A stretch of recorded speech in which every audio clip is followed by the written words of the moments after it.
Assalamualaikum warahmatullahi wabarakatuh. Waalaikumsalam warahmatullahi wabarakatuh. Alhamdulillahirrabbilalamin. Wassalatu wassalamun ala asrofil anbiya wa mursalin wa ala alihi wa sahbihi ajmain. Asyhadu an la ilaha illallah wa asyhadu anna Muhammadar Rasulullah la nabiyya ba'da. Alhamdulillah ibu-ibu yang dirahmati Allah, yang dicintai Allah, alhamdulillah pada Jumat yang berkah ini kita sama-sama belajar untuk diskusi tentang penyakit COVID-19 dan hubungannya dengan kekinian ya, yang update pada yang tadi Pak Budi katakan ya, yang saat ini lagi melonjak-lonjaknya. Kita bersyukur kita bisa berkesempatan untuk hadir dan tak lupa kita panjatkan salam dan salawat kepada Nabi besar Muhammad SAW, para pengikutnya, para sahabatnya yang terus istiqomah sampai hari kiamat. Ibu-ibu, izinkan saya untuk sedikit kenalan ya. Saya Ibu Dr. Noli Juwaria Mahmulia, spesialis penyakit dalam sub ginjal hipertensi. Saya prakteknya kebetulan dekat rumah ya Bu, di Rumah Sakit Mitra Keluarga Gading Serpong dan di Rumah Sakit Medika BSD, dan satu lagi di Rumah Sakit Aji Darmo Rangkas Bitung Lebak Banten. Nah, apakah ibu-ibu ada yang udah pernah ke Lebak? Nanti main-main ke rumah sakit sana ya. Nanti di sana saya tiap hari Senin, Rabu, Kamis. Ibu-ibu yang saya hormati, saya di sini bukan mengajarkan, tapi hanya sharing, berbagi ilmu, berbagi informasi. Kalau ada ibu-ibu yang lebih pengalaman dan mau berbagi, silahkan ya Bu ya. Dan ini akan saya share, izin sebentar untuk share materinya. Kalau ada ibu-ibu yang mau, nanti boleh saya share ya ke panitia, ke Mbak Nurul, untuk kalau ada yang mau silahkan. Sudah kelihatan ya Bu ya? Oke, baik. Tanpa berlama-lama, saya sedikit jelaskan ya, apa sih sebetulnya penyakit COVID itu gitu ya. Yang diamanahkan kepada saya yaitu COVID-19 antara hoax dan realita, dan bagaimana panduan isoman di rumah masing-masing kalau yang terkena ya. Ibu kalau mau kenalan nama saya lebih jauh lagi di media sosial, saya ada IG ya, Noli Juwaria, dan untuk khusus PKS saya ada Juwaria Noli, yang di sini saya kebetulan selain praktek di rumah sakit 3 tadi, saya juga membantu Dr. Sinta Wisnuwardana untuk di bidang kajian BPKK PKS Banten ya, di bidang kajian. Ini channel YouTube saya, kalau ada yang mau tahu lebih banyak tentang edukasi kesehatan bisa lihat juga ya. Baik, kita lanjutkan. Ibu-ibu, COVID adalah penyakit 19. Jadi apa penyakit infeksi? Namanya COVID-19 kenapa sih? Karena mulai munculnya itu tahun 2019. Penyakit infeksi yang disebabkan oleh coronavirus severe acute respiratory syndrome atau COV-2, SARS-CoV-2. Jadi SARS itu singkatannya apa Bu? Severe acute respiratory syndrome ya. Jadi nama penyakitnya WHO mengatakan COVID-19 atau COVID-19. Sedangkan virus penyebabnya namanya SARS-CoV-2. Ya, jadi ada nama 2. Oke. Nah, ini kalau kita lihat di bawah mikroskop ya, yang sangat kecil, imut-imut, ini dulu bayangkan ya, ini ada spike ya, protein. Glikoprotein S ini yang terkenal, yang tempat menempelnya si virus itu pada reseptor manusia namanya S2. Jadi di mana sih nempelnya? Di mukosa pernafasan ya, pernafasan, di mata, di lubang-lubang mulut kita. Nah ini ya ada bagian-bagiannya ya, ada ini Bu, nukleoproteinnya, ini yang lingkaran-lingkaran ini ya. Kemudian ada envelope-nya, ada apa namanya, cangkang pelindungnya. Jadi dia tuh makhluk yang Masya Allah ya, luar biasa galak dan terstrukturnya luar biasa ya. Dia punya kekuatan yang nggak bisa kita sepelekan ya. Jadi karakteristik virus ini Bu, dia merupakan keluarga virus SARS-CoV-2 yang tadi saya bilang ya. Lalu dia mampu bereplikasi, berkembang biak di dalam tubuh manusia, mampu bertahan di luar tubuh manusia, ya, dalam permukaan benda sampai beberapa waktu untuk kemudian mati. Jadi sebetulnya tuh melayang-layangnya ada batas tertentunya ya. Kemudian kalau tidak masuk ke tubuh kita dia akan mati karena tidak ada tempat untuk berkembang biak. Lalu pintu masuknya itu tadi yang saya katakan ada mukosa pernafasan, mukosa mata, dan lubang-lubang tubuh lainnya. Nah, sekarang ini Bu, yang lagi marak itu Delta ya, virus varian Delta, yaitu B1617 ya, yang nanti akan saya bicarakan juga. Kalau kita lihat epidemiologinya, ini kita lihat ya, luar biasa ya Bu ya. Ini benar-benar tiap hari lonjakannya itu bisa sampai 20.694 kasus. Ini tinggi banget kalau dilihat dari kalau kita lihat dari rata-rata itu ya, itu meningkat drastis ya. Kalau kita lihat tahun mulai bulan Mei, Juni itu mulai naik ya, mulai naik. Kemudian kalau kita lihat kawal COVID-19-nya sekarang nih di website-nya itu tanggal 8 Juli kemarin itu naiknya 16.354 yang dalam perawatan, yang terkonfirmasi naiknya bayangin Bu 38.391. Ibaratnya nih ya, kalau 38 itu bisa kalau dihitung-hitung pemilihan anggota dewan itu udah masuk nih satu caleg ya, 38.000 suara ya kan, banyak banget ya.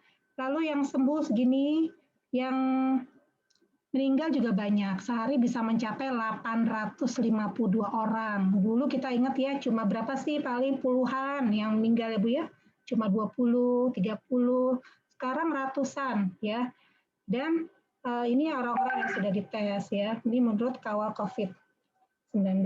Bisa lihat website-nya di Instagram tiap hari ya, sedangkan positif rate-nya itu tinggi sekali, 28,2%. Sedikit mengenai varian baru itu ada istilahnya WHO mengatakan ada 3 macam varian of interest. Kita belajar sedikit ya tentang ilmu mikrobiologi ya. Ada namanya varian of concern, ada varian of high consequence. Nah, kalau yang untungnya yang varian of high consequence ini belum nih, mudah-mudahan jangan ada deh. Dia menurunkan efektivitas pencegahan dan upaya medis, jadi benar-benar galak banget gitu ya. Tapi kalau yang 1, 2 ini sudah ada, sudah disequence, sudah diteliti, ya ternyata ada mutasinya. Kenapa sih virus harus bermutasi? Karena dia harus mempertahankan diri, jadi nggak cuma kita aja nih Bu yang mempertahankan diri ya. Mereka juga punya kekuatan untuk gimana caranya biar dia terus ada gitu ya. Mereka nggak mau punah kan, akhirnya mereka mempertahankan diri dengan berubah-ubah, bermutasi gitu. Jadi mereka pintar juga ya Bu. Nggak cuma kita, tapi mereka juga pintar. Yang namanya varian of interest itu apa sih? Berhubungan dengan perubahan ikatan reseptor, menurunnya netralisasi oleh antibodi, penurunan efikasi penata laksana atau obat, terapi, potensi berdampak pada diagnostik, kadang-kadang kok harusnya positif ya, ini jadi negatif gitu. Lalu diduga meningkatkan penyebaran dan keparahan penyakit. Nah ini contohnya ya, ada epsilon B, ada lota B1526, kappa, itu sebetulnya ahli mikrobiologi itu yang namainnya ya, ada sequencing. Cuma Bu mahal banget, satu pasien itu bisa 40 juta satu orang. Jadi kita nggak semua orang kita sequencing kayak gini karena biaya mahal. Jadi biasanya untuk penelitian, untuk pengembangan penelitian. Lalu ada varian of concern. Nah ini juga yang harus kita waspadai. Kenapa? Karena terbukti peningkatan transmisi penyakit lebih berat. Peningkatan transmisi maksudnya apa sih? Menularkannya lebih cepat ya. Lalu penurunan netralisasi antibodi. Nah, apa sih penurunan netralisasi nanti yang saya ceritakan ya. Kalau misalnya vaksin itu berhasil, dia akan terbentuk namanya antibodi netralisasi. Harusnya dia tinggi. Nah, dia lumayan nih, si kerja ini dia bisa menurunkan efektivitas si netralisasi antibodi. Namanya varian of concern. Harus dievaluasi, dilihat gitu ya. Harus di-concern, jangan sampai kita lengah. Lalu penurunan efektivitas tata laksana atau vaksin atau gagal deteksi, ini namanya varian of concern. Apa aja sih? Ada alfa B117, ada beta B1351. Nah, alfa B117 yang dari London ya Bu ya, variasi dari Inggris. Kemudian yang delta ini yang dari India yang terbaru ya, B16172. Ya, mutasinya itu di permukaan S gen positif tadi yang ini nih. Ini kalau digambar yang ini ya Bu. Nah, ini nih, spike glikoprotein ini nih yang bermutasi. Jadi dia pinter ya, sehingga dia beda sama varian originalnya gitu. Ini udah dilihat ya sama WHO ya. Jadi yang paling banyak itu yang ini nih, yang cepat banget nularnya. Itu varian Delta ya, B16172. Nah, kira-kira kapan ya mulai masuk ke Indonesia? Nah, ini dia. Dari penelitian sakit besar, ternyata mulainya 7 Januari kemarin, Ibu-ibu ya, 2021 di Jakarta ya. Kemudian ada juga di Palembang, Palangkaraya ya, 20 Maret 2021 ini terdeteksi ya. Oke. Itu sejarah masuknya Delta itu sekitar Januari. Oke, nah sekarang Delta ini kenapa harus kita waspadai ya? Karena dia lebih banyak jumlah virusnya, ya, dan lebih sedikit antibodinya. Jadi daya tahan tubuh kita bisa kurang gitu. Lalu lebih banyak dirawat inap pasiennya.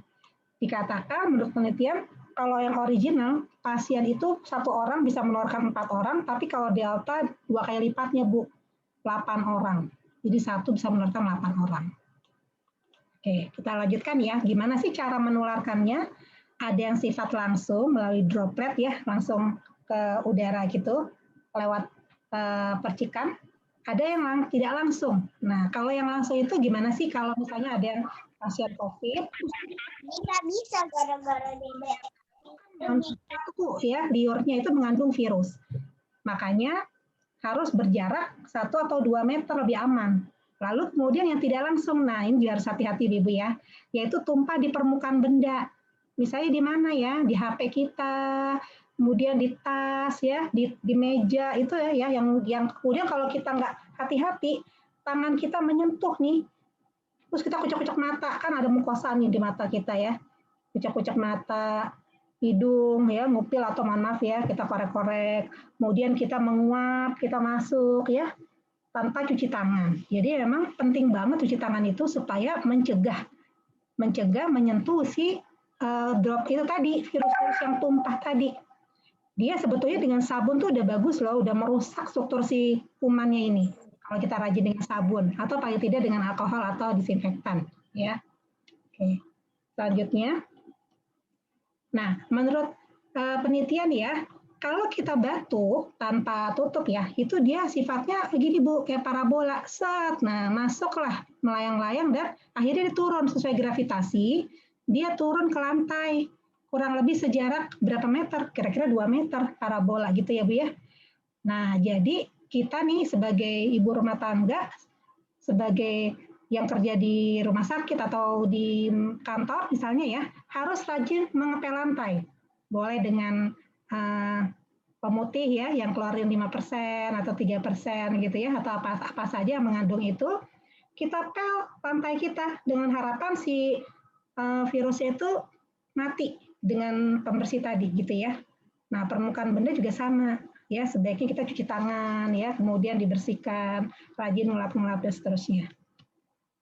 Nah, Bu, menurut penelitian ya di dalam ruangan yang mengandung ruangan tertutup itu kira-kira mengandung 19 virus per meter kubik udara.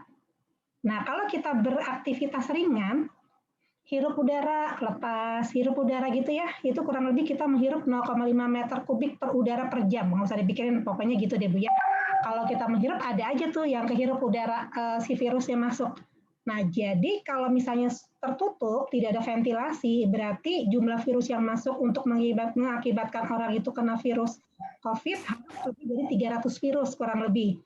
Nah, kalau kita lihat nih, kalau nggak dipel, nggak diapain gitu ya Bu ya, itu bisa bertahan bisa 1,5 hari kalau kita nungguin di situ ya, di rumah kita, di kantor, dia masih bisa di lantai, yang melayang-layang. Jadi saya bawa ya.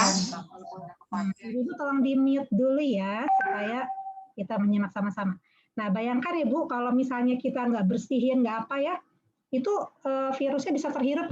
Kalau dia lebih dari 300, berarti bisa menyebabkan penyakit. Kalau daya tahan tubuhnya lemah.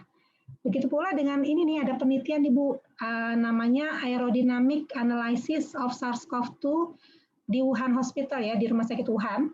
Ternyata yang paling banyak ada virusnya itu adalah di toilet pasien. Ya, toilet pasien itu kurang lebih 19 virus per meter kubik. Lalu kalau di ruangannya ada COVID-nya, itu juga pasti dia melayang-layang. Jadi dengan prosedur sanitasi standar, diharapkan dia tidak terdeteksi lagi gitu. Kebayang ya Bu ya, kalau kita misalnya buka APD, makanya kenapa banyak petugas kesehatan kena.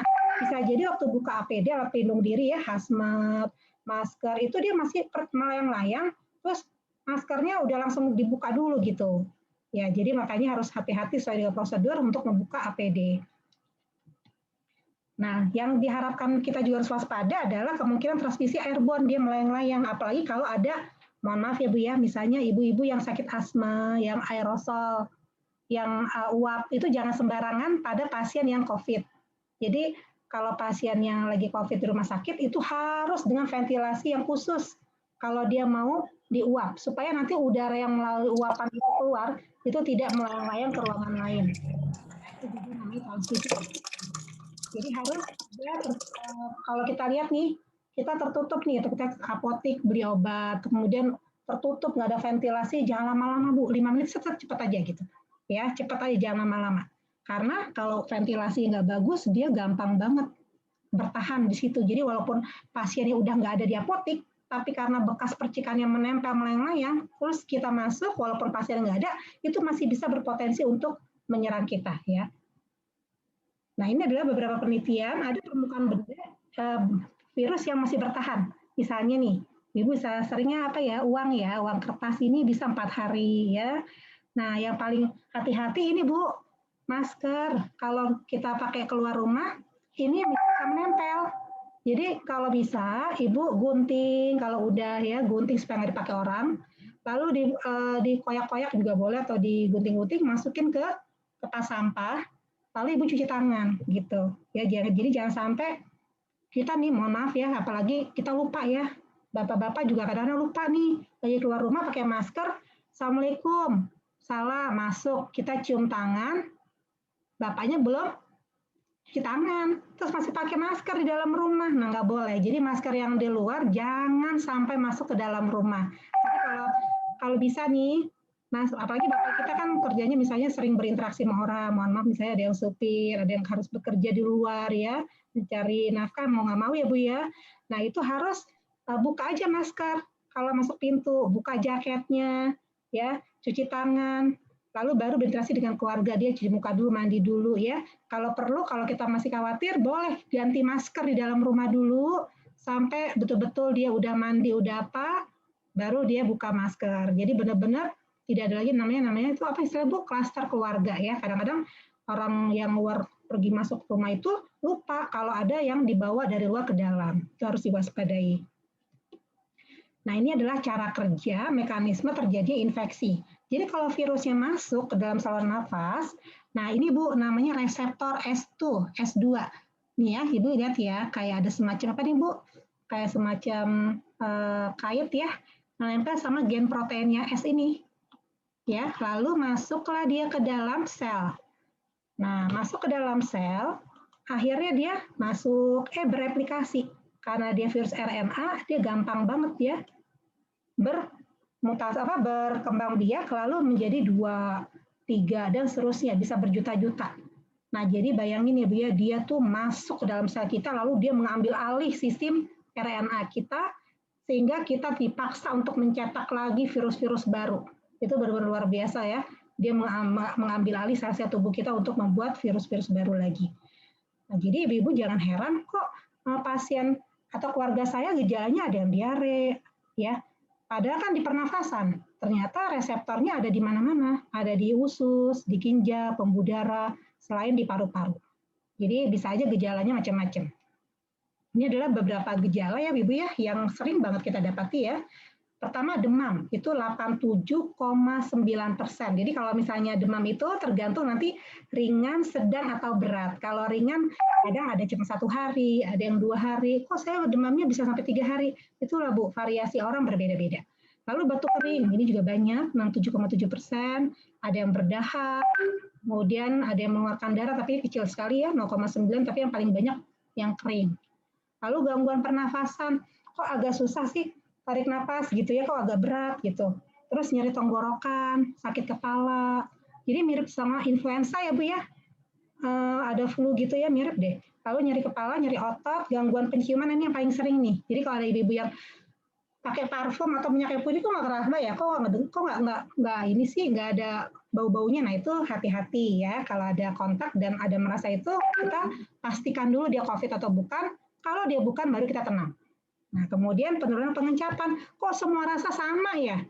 Yang asin jadi nggak terasa asin. Atau ini ibu kalau masak, mama kalau masak kok asin gitu ya. Enggak perasaan mama nggak asin gitu. Ya atau masak mie kok kayaknya kok keasinan gitu. Nah itu juga hati-hati. Lalu ada penurunan mual perut ya, muntah, nyeri perut, diare, lemes. Nah paling banyak juga lemes ya. Ada nggak nafsu makan, itu juga sering. Nah ibu ya, kenapa harus dirawat pada gejala sedang ke atas? Berat atau yang kritis karena dampaknya itu luar biasa. Dia bisa kena mata, paru-paru, ginjal, otak, jantung, semua liver tuh semua organ terlibat. Ya makanya bisa jadi kritis karena virusnya itu bisa kemana-mana. Sistemik istilahnya Bu ya.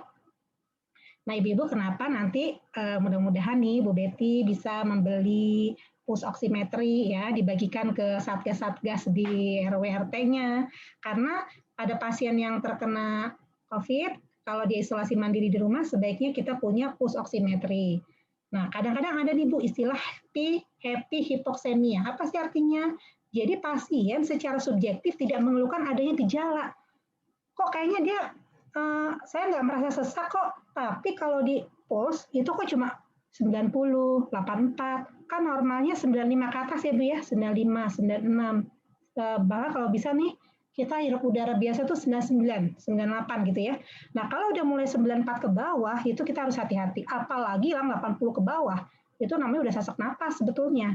Nah kenapa tidak terasa? Nah ini yang disebut dengan happy hypoxemia. Jadi dia merasa sesak, tapi dia kok nggak merasa sesak gitu. Nah, jadi adalah kondisi kandungan oksigen dalam darah di bawah normal. Saturasinya ingat di bawah 94%. Ya, pengenalan tanda-tanda hipoksemia ini adalah ini nih dampak yang baik terhadap gejala prognosis. Jadi gini, kalau kita bisa mengatasi melihat wah ini hipoksemia nih, buru-buru dibawa ke rumah sakit itu lebih bagus daripada kita lalai gitu ya. Tiba-tiba nanti di rumah 3 hari meninggal ya, atau datang ke rumah sakit sudah parah gitu. Nah, jadi apa aja? Sakit kepala gejalanya, lemah, sesak napas, kadang-kadang kebiruan atau sianosis ujung jarinya.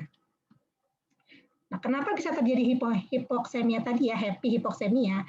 Nah, ini ada namanya putatif mekanisme explaining. Nah, jadi gini, si virusnya ini membuat kita penurunan oksigen itu membuat kita tuh jadinya nggak tersensitasi gitu. Harusnya kan kalau oksigen turun, harusnya kan di otak itu kemoreseptornya bekerja, oh ini turun nih, berarti kan nafasnya jadi naik kan, narik napas banyak supaya oksigen yang ditarik di lingkungan itu banyak.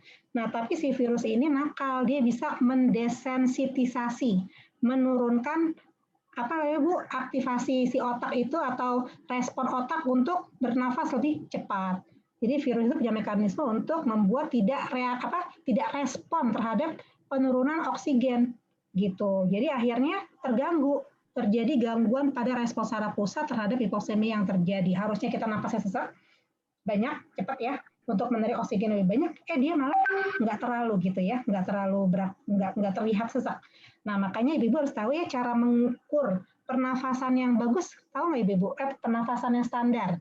Kalau kita lihat jam yang ada detiknya atau HP yang ada atau yang bisa diatur 1 menit, ya, apa ibu?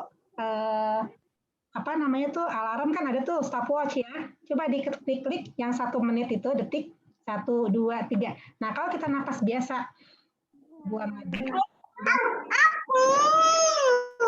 16 itu normal 16 sampai 18. Tapi kalau udah di atas 24, 26, apalagi di atas 32 itu cepet banget tuh. Kan kalau saat tarik napas buang itu 1 kali. Normal 16 kali ya.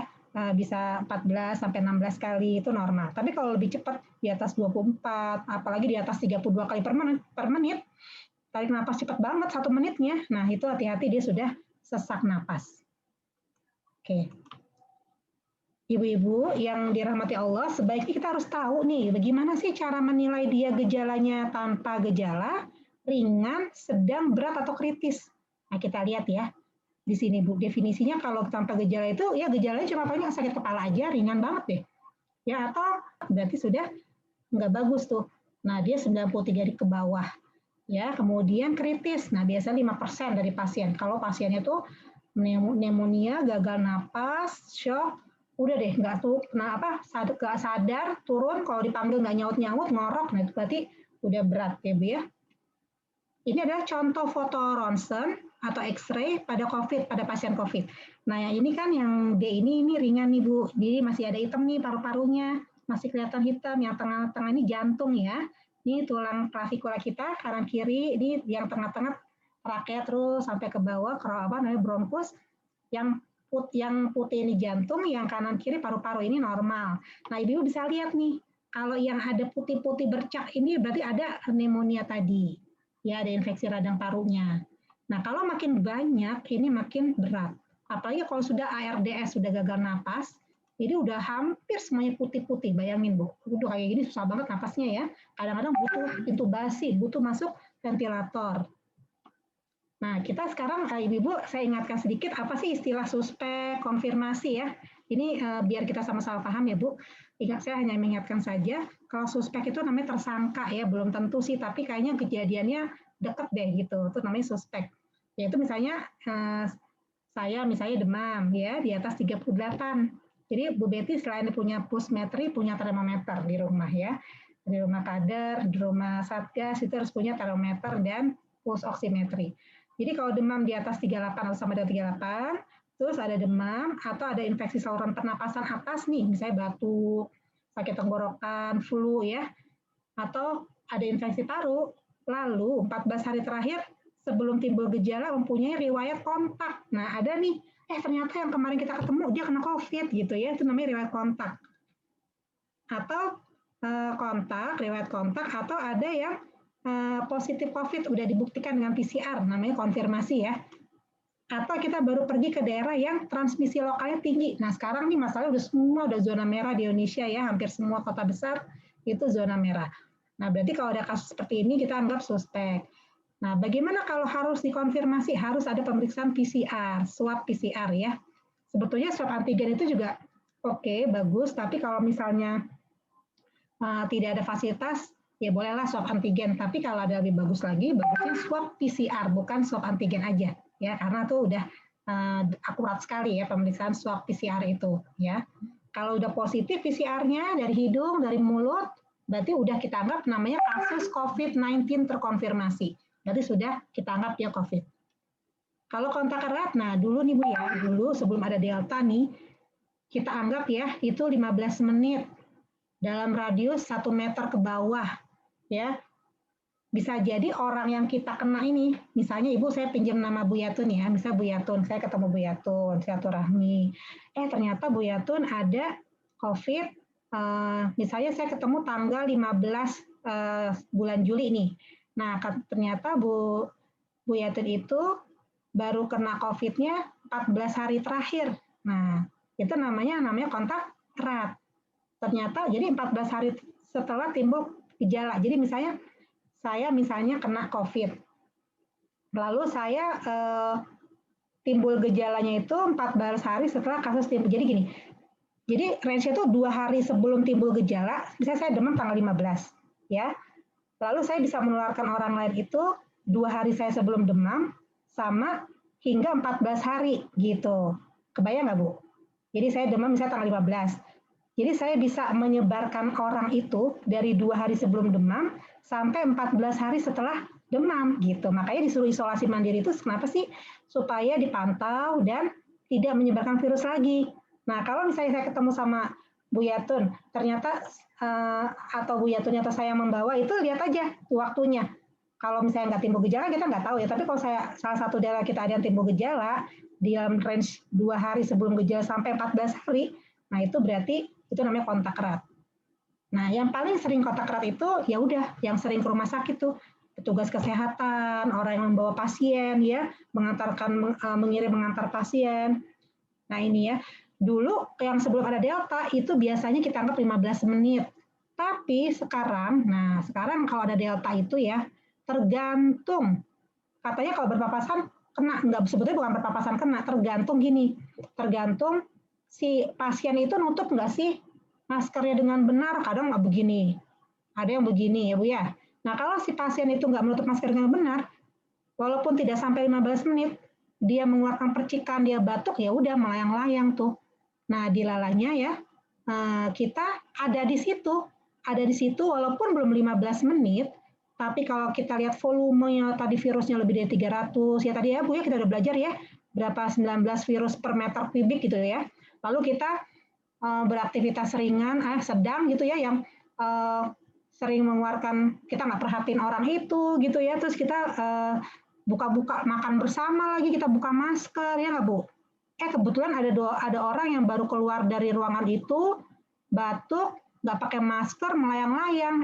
Nah, jangan lupa ya kalau di masyarakat kan cuma cuci, pakai masker, jaga jarak. Tapi kalau di rumah, ibu-ibu nih, ibu-ibu yang di rumah nih yang menjadi andalan keluarga ya, ibu-ibu kita, jangan lupa gizi seimbang untuk keluarga. Nanti kapan-kapan Bu Betty, Mbak Nurul bisa mengundang ahli gizi.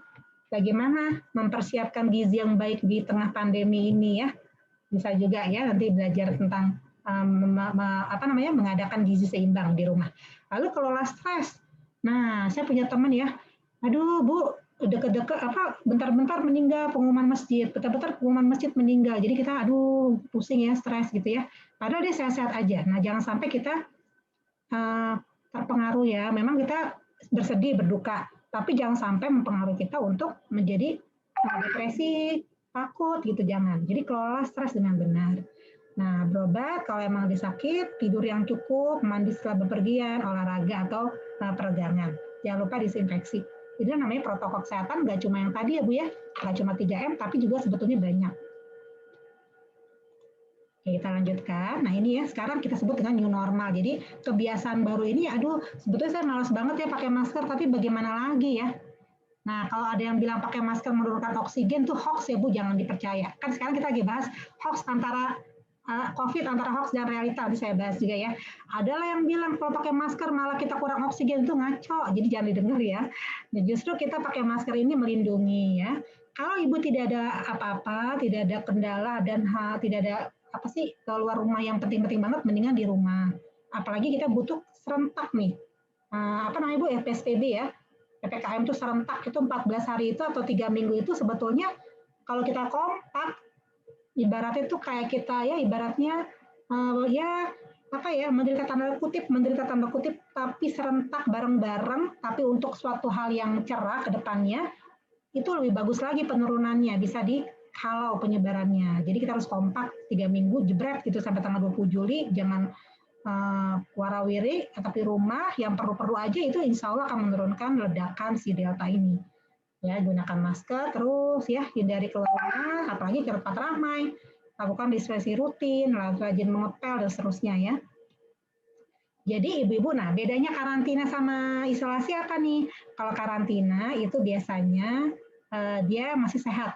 Misalnya gini, ada keluarga kita baru pulang dari Amerika, dari luar negeri, Singapura ya. Nah, biasanya tuh petugas bandara menganjurkan untuk karantina, padahal dia belum positif nih. Semua karantina dulu ya, 5 hari biasanya. Nah, setelah karantina 5 hari di swab dia negatif, baru boleh keluar kan gitu ya. Nah, kalau saya dia positif, namanya isolasi mandiri. Jadi di rumah aja isolasi sendiri dia. Jadi beda sama karantina. Kalau karantina itu biasanya cuma 5 hari aja, dan orang sehat juga bisa dikarantina.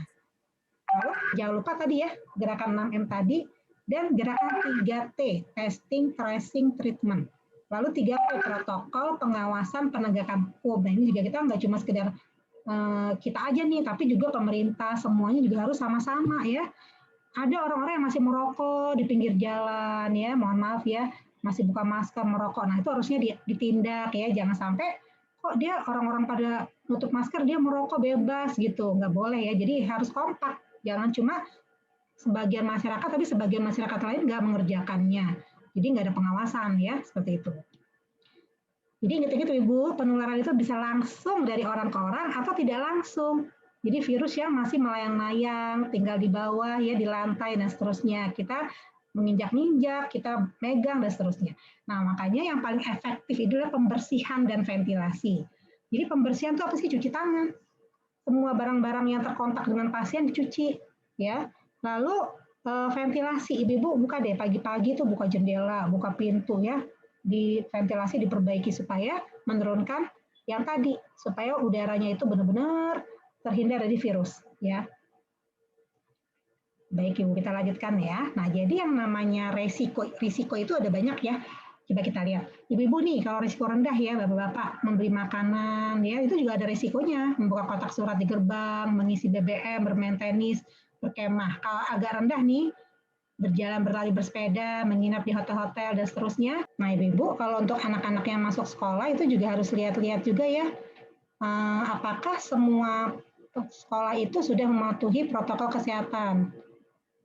Misalnya, bagaimana apakah ada guru-guru yang pulang pergi, kalau misalnya guru-guru di situ aja tidak terpapar lingkungan sekolah mungkin boleh, tapi kalau dia keluar rumah sekolah juga harus hati-hati. Nah, ini adalah beberapa resiko kalau kita pencegahannya ini ya.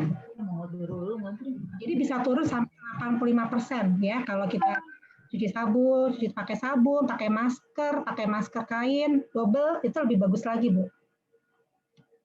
Jadi cara melindungi diri dari keluarga, jaga pola hidup sehat, jaga stamina, ya.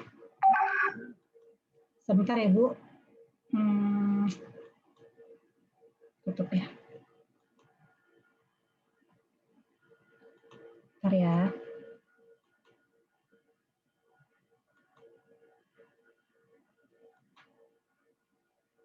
Ibu-ibu di sini ada mau tanya, boleh ya sambil menunggu materi saya nih lagi tutup.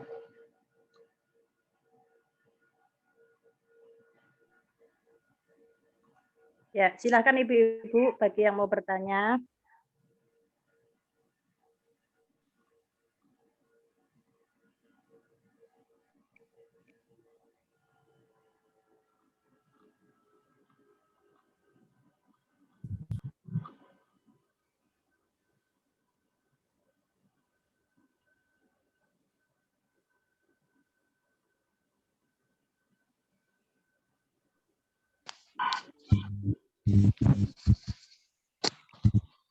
Saya izin bertanya, boleh nggak, Bu? Iya, boleh, silakan. Tadi disampaikan tentang isoman, Bu. Kapan seseorang itu ketika dia isoman dikatakan bisa isoman di rumah atau harus dirujuk ke rumah sakit? Karena kan ada gejala ringan mungkin ya setelah beberapa hari, ada yang kan gejalanya itu kan berubah-ubah ya, Bu, ya. Ada yang dimulai dari panas, terus mulai batuk, mulai lain-lain. Nah, itu gejalanya mungkin bisa diperjelas ya. Berapa hari dia mulai, terus sampai beberapa hari, terus apa yang perlu dilakukan ketika dia isoman dengan gejala ringan sampai sedang. Terima kasih, Bu. Ya, jadi idealnya ya kalau di Satgas COVID itu ada tim yang memperhatikan warganya, mana yang isolasi mandiri, mana yang harus dirawat. Kalau isolasi mandiri itu sebetulnya yang ringan dan sedang sampai sedang gitu. Yang tanpa gejala, ringan, yang sedang pun kita lihat kalau dia ada komorbid ya. Kalau ada komorbid sebaiknya dirawat. Nah, kalau misalnya nih, kalau dia gejala ringan dan tanpa gejala ya, cukup dengan pengawasan tim Satgas dari video call ya, dari jauh, dan dia tenang-tenang aja, sekali-sekali kita push, masih bagus, masih di atas 94, itu lanjutkan. Tapi untuk yang tadi, yang saya bilang kriteria berat itu yang tadi yang mana tuh? Yang ada batuk, ada radang paru-paru gitu ya, atau pernafasannya cepat, ada komorbid, nah itu sebaiknya tim Satgas mengantar dia ke rumah sakit, ke UGD.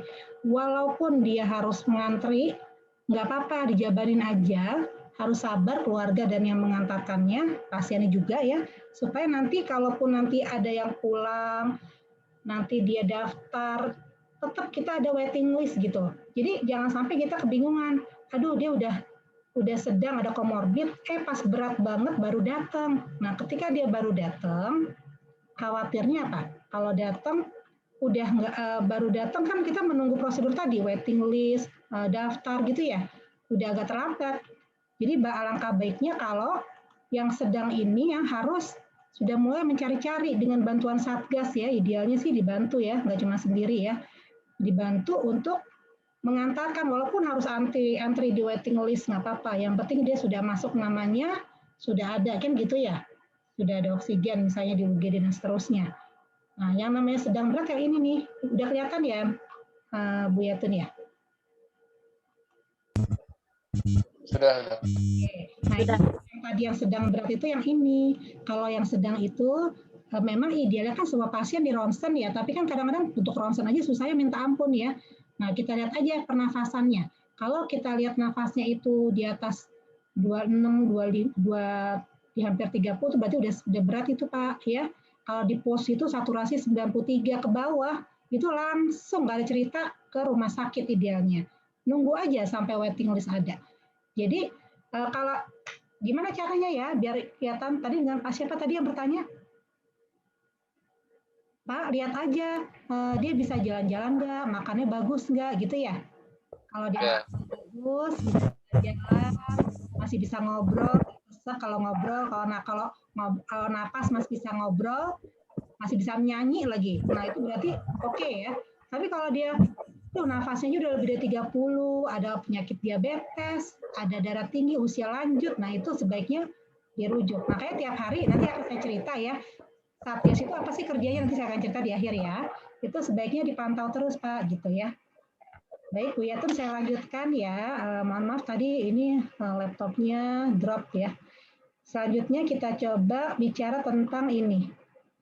Ibu-ibu, jadi harus perilaku hidup bersih dan sehat, makan yang bergizi, ya bapak-bapak jangan merokok, ibu-ibu juga nih ya, kalau ada yang keluarga kita, tangan kita yang merokok, ditegur, tidur cukup, olahraga. Nah, pakai masker, saya mau cerita nih tentang pakai masker. Pakai masker itu, ibu bisa lihat wajah saya nggak? Kelihatan ya? Ini mungkin kita lihat ya, jadi kalau pakai masker itu nih Bu, yang pakai kerudung, ibu-ibu bisa kelihatan kan ya wajah saya ya?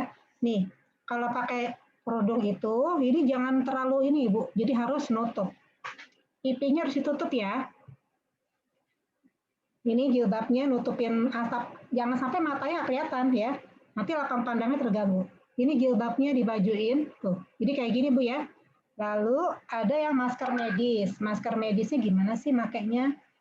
Kan ada yang kepala ya, yang ini kepala, ada yang pakai ear loop. Ini head loop namanya. Nah, ini dibentuk ya, kan ada yang keras nih di atas, dibentuk, jadi nggak ada celah sama sekali di bawah mata. Ini nggak ada celah di sini nih yang pakai kerudung nih, ya. Yang nggak pakai jilbab, bapak-bapak boleh pakai topi, pakai apa namanya? Kan suka ada tuh kalau ke gunung ya, tapi jangan yang tebal-tebal, panas ya. Nah, kemudian ini jadi nggak ada celah sama sekali ya, terus dagunya ditarik tuh, jadi nggak ada celah ibu-ibu ya. Lalu pakai masker kain tuh boleh yang mana aja, tapi jangan yang kecil. Cari masker yang lebar kainnya, ya misalnya seperti ini ya. Tuh didobel, ya, didobel sampai rapet, jangan ada celah di pipi nih. Ini agak ditekuk aja, ibu ya. Kelihatan nggak Bu? Nah jadi gini, ini dagunya, jadi nggak ada celah sama sekali di sini nih. Ini juga nggak ada. Ya, ini yang namanya double masker, ibu-ibu. Ya, kalau bisa, ibu kalau keluar rumah pakai baju lapisan luar. Jadi begitu buka pintu, baju yang luarnya dikeluarin, jangan masuk ke dalam rumah. Dua masker tadi dilepas, yang satu kita punya tempat wadah untuk cuci baju khusus untuk pemakaian yang cuci. Ya, langsung kalau bisa tempat cuciannya itu ada dilapisi kain plastik ya, bukan kain plastik kresek ya, plastik kresek. Jadi begitu dimasukin maskernya yang cuci ulang sama jilbab luar misalnya atau baju atau jaket, kaos kaki, pokoknya kita keluar dari rumah, masukin ke plastik kresek, ditutup. Masukin langsung ke kamar mandi, langsung pakai deterjen direndam ya. Nah, ada yang namanya di sini KN95, ibu-ibu udah tahu ya. Kalau saya biasanya kalau pakai masker, ujung-ujungnya biar nggak copot, saya pakai staples dulu nih, biar nggak, kan sekarang suka ini ya Bu, suka copot nih, ininya, kan mengganggu ya, di tengah jalan, talinya putus. Jadi pakai staples aja ujung-ujungnya, kita pakai begini ya. Ini KN95 nggak perlu di maskernya, nggak perlu didobel ya, kalau ke kereta atau kemana, nggak akan ditegur suruh 2 masker karena ini udah sesuai ya, boleh selapis. Nah ini Bu, Ini ditekuk ya, ditekuk lewat hidung kita, jadi nggak ada celah di sini, ini juga nggak ada celah. Kalau mau pakai solatif juga boleh di sini nih, diyakinin lagi. Terus kalau pakai face shield juga boleh ya. Ini namanya KN95. Sekarang ada lagi yang KF berapa? 94 ya. Itu juga bagus juga ya. Jadi kalau kita pakai masker, alhamdulillah nih Bu, bisa memblokir ya, memblokir partikel virus ya. Kalau double bisa 85,4%. Jadi bagus ya, bisa mempercepat, bisa mencegah. Nah ini adalah kalau dianjurkan untuk 2 lapis. Nah ini ibu-ibu lihat nggak? Ini kan masih ada celah nih. Pastikan tidak ada rongga masker ketika pemakaian ya di ujung-ujungnya ya. Dibuat lekukan supaya tidak ada celah. Nih. Jadi kayak gini Bu ya. Jangan kebalik, maskernya jangan di luar yang medis ya, tapi di dalam. Nah kemudian protokol VDJ, ventilasi, durasi, jarak. Jadi ibu-ibu jendelanya dibuka ya. Kurangnya durasi. Kalau ibu-ibu nggak punya jendela, coba deh kali aja bilang sama bapak di rumah, kita buat jendela yuk gitu. Gimana caranya ya? Lalu ketemu orang juga nggak boleh lebih dari 15 menit, cepet-cepet aja ya. Jaga jarak aman sebetulnya 2 meter sih, tapi kadang-kadang ya udah deh 1 meter minimal ya. Nah ibu-ibu ini adalah protokol tata laksana COVID tanpa gejala. Jadi pasiennya kalau ada satgas diedukasi dulu tuh ya lewat telepon, video call. Ya pertama jangan stres, jangan panik ya. Banyak kok yang bertahan gitu ya, insya Allah positive thinking ya. Bismillah gitu. Anggap aja ini ujian dari Allah untuk meluruhkan dosa-dosa kita ya. Jadi kita positive thinking, jangan takut. Lalu tetap kita kalau bisa Bu, Ibu di rumah yang kena sama yang nggak kena dibagi 2 zonasi. Bagi 2 daerah, kalau ada lantai atas sama lantai bawah, yang atas buat yang sakit, yang belum tertular yang bawah. Nah tangga itu kan zona kuning tuh, bisa kena bisa enggak gitu ya, zona kuning. Jadi ibu-ibu kalau punya 2 lantai, saya sarankan yang atas untuk yang zona merah, yang bawah zona hijau, kuning tangga. Yang atas kalau dia makan ya Bu ya, pakai handuk, baju kotor itu nanti lewat tangga itu kan dimasukin dulu ke dalam plastik ya. Nah, bisa juga kita ambil pakai sarung tangan ya, cuci kita pakai masker. Yang kita yang nggak kena kita cuciin pakai masker, sarung tangan ya, pakai sabun ini insya Allah udah mati tuh. Nah kemudian jangan pakai yang bareng-bareng ya alat makannya. Jadi khusus yang atas khusus, yang bawah khusus ya. Kemudian kamar mandi idealnya juga 2, yang untuk yang sakit sama untuk yang tidak sakit. Kalau nggak punya kamar mandi 2 gimana? Ya udah, jadi misalnya kamar mandi 1 atau 1 lantai, ya dibuat aja area zona merahnya mau yang mana? Yang kamar, kan bisa ada 2 kamar, ya udah kamar yang 1 buat yang sakit, kamar yang 1 buat yang sehat. Nah nanti kalau mau makan, tinggal WA ya, sekarang ada WA di antara grup keluarga ya, mau makan nih anterin dong ke kamar gitu, tok kasih gitu ya. Jadi benar-benar harus jangan cuek Bu, jangan biar aja sama anak sendiri sama mbah sendiri sama apa, jangan. Kalau bisa ibu yang sehat tetap sehat gitu ya, jangan sampai ketularan. Walaupun kita sayang cium-cium jangan dulu deh gitu. Yang penting diamankan dulu, yang sakit jangan menyebar gitu ya. Lalu ukurlah, catat suhu tubuh 2 kali sehari, pagi dan malam hari ya. Beri informasi kepada pemantau ketua satgasnya atau yang bertugas. Kalau bisa ke Vaskes 1 ya, ke Vaskes kesehatannya. Sekarang nih sayangnya belum kecapean juga kali ya. Jadi kita nggak bisa mengandalkan lagi nih pada kolaps kali ya, pada kecapean. Nah kalau suhunya di atas 38 lapor. Lalu gini Bu, isolasi mandirinya itu gimana sih? 10 hari. 10 hari atau ditambah 3 hari bebas gejala. Misalnya ya, tanggal 1 dikonfirmasi PCR-nya positif. Lalu tanggal 10 sebetulnya kalau nggak ada gejala, kita udah selesai nih isolasi mandiri. Jadi boleh keluar rumah gitu. Tapi kalau misalnya masih ada batuk berat atau demam, nah tambah 3 hari deh, jadi totalnya 13 atau 14 hari. Jadi boleh keluar rumah, dianggap isolasi mandiri selesai. Tapi dengan catatan tidak ada komplikasi selama isolasi mandiri ya Pak.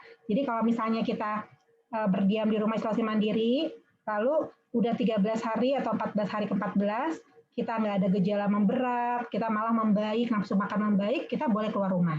Jadi mohon maaf nih, yang ketua Satgas RT RW tidak boleh melangkahi peraturan Menkes yang setelah 13 hari 14 hari isoman tidak ada gejala silakan keluar rumah asal protokol kesehatan.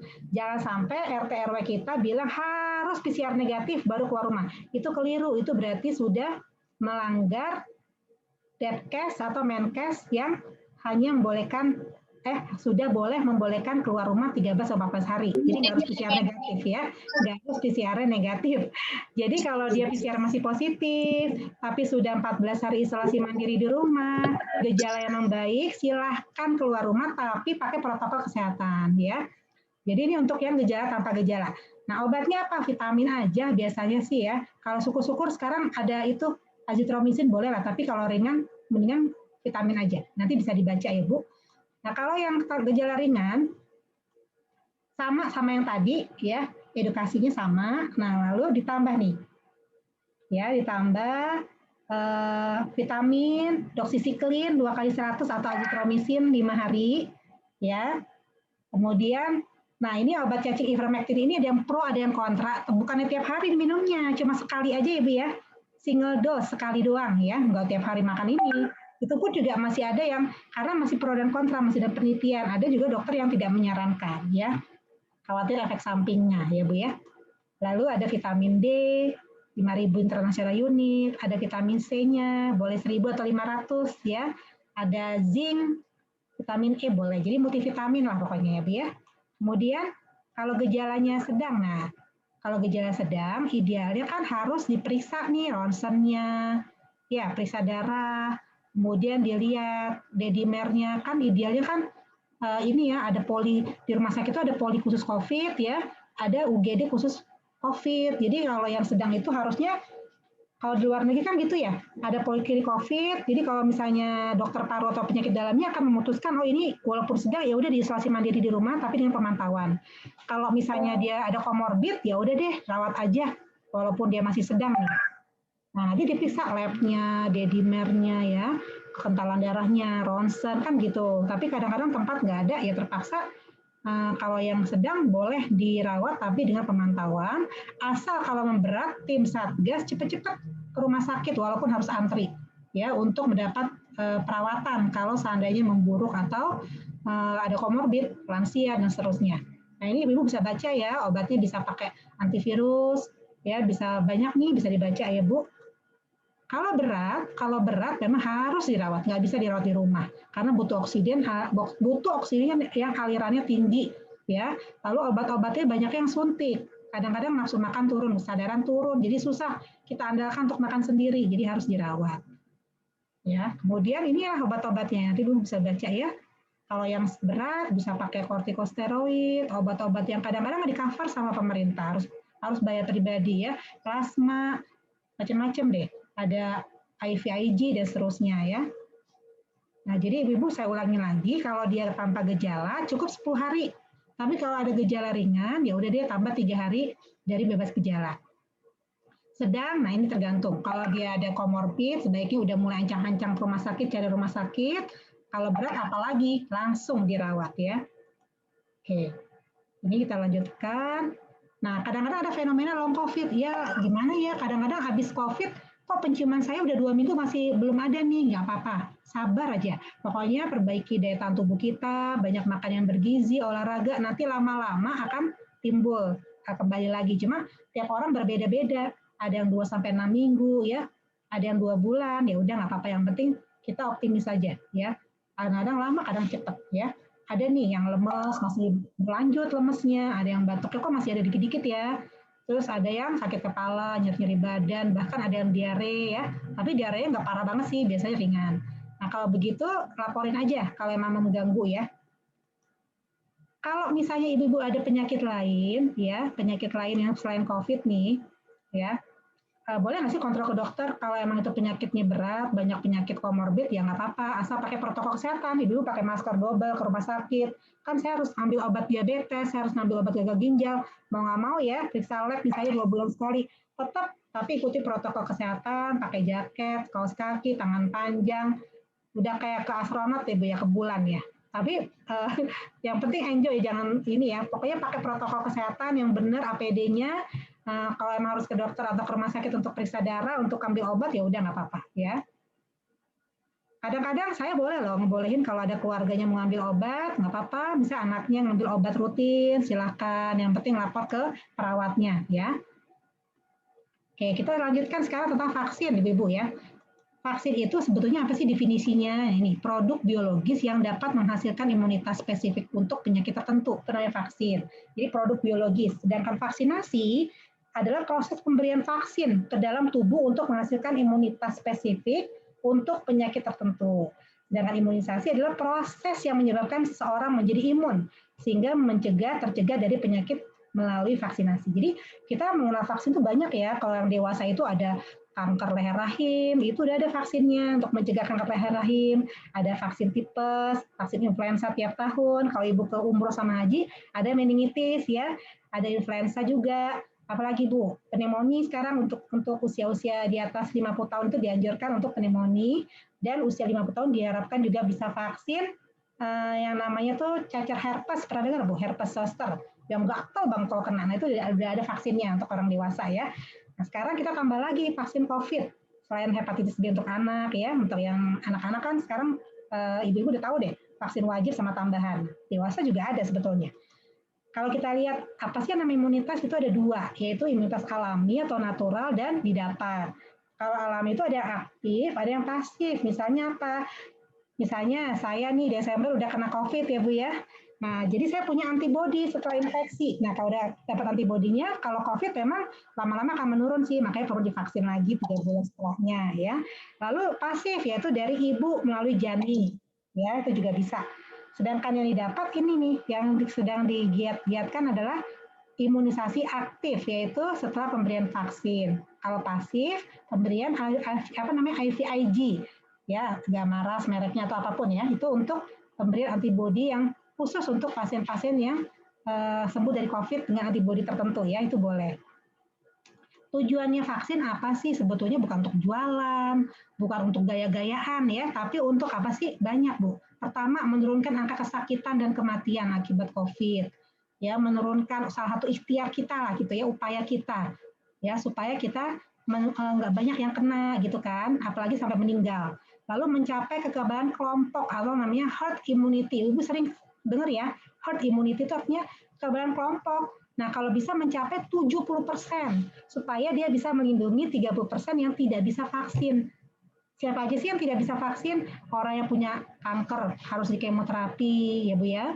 Orang-orang yang mempunyai imunitas penyakit imun yang sangat lagi parah gitu.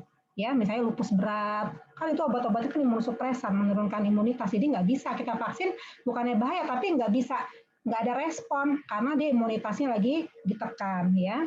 Lalu orang tua yang renta sekali itu juga kadang-kadang nggak bisa. Nah, anak kecil yang di bawah 12 tahun kan sekarang 12 tahun ke atas sudah boleh nih, kata dokter anak Indonesia. Nah, yang 12 tahun ke bawah penelitiannya belum rampung, jadi dianggap masih belum bisa.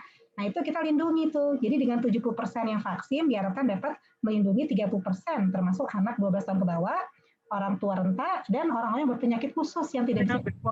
Repot, dalam Mbak Nur. Oh, ini netem, aku sih nyuntik nih sampai tangan jam. Aku membawa terus kata penolebel, sampai bawa 10 loh, tak nyuntik apa ya. Oke, mungkin host bisa bantu di unmute ya, di mute ya.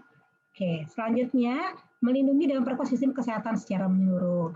Nah, gimana sih mekanismenya ini vaksin? Jadi kalau ada mikroorganisme, kalau di sini kita vaksinnya tidak ada yang hidup ya Bu, masih yang dilemahkan. Jadi ada misalnya bagian virusnya virus mati COVID nih, kemudian kita inactivated yang dilemahkan, kemudian nanti ada sel tubuh kita namanya sel penyaji antigen. Lalu dia mengaktifkan sel T helper, mengaktifkan sel B sehingga membentuk namanya antibodi spesifik, yaitu terbentuklah netralisasi inaktivasi patogen. Jadi antibodi netralisasi. Jadi kalau misalnya ketemu sama penyakit COVID sungguhan, dia udah punya pasukan khusus nih. Jadi dia bisa menghantam si virusnya itu karena sudah ada sel beta, sel B yang menghantam si virus itu nanti kalau masuk. Nah, jadi yang membentuk ini nih, tujuan vaksin untuk membentuk namanya antibodi netralisasi. Ya, diharapkan ini tinggi sehingga bisa menghambat berkembang biaknya virus.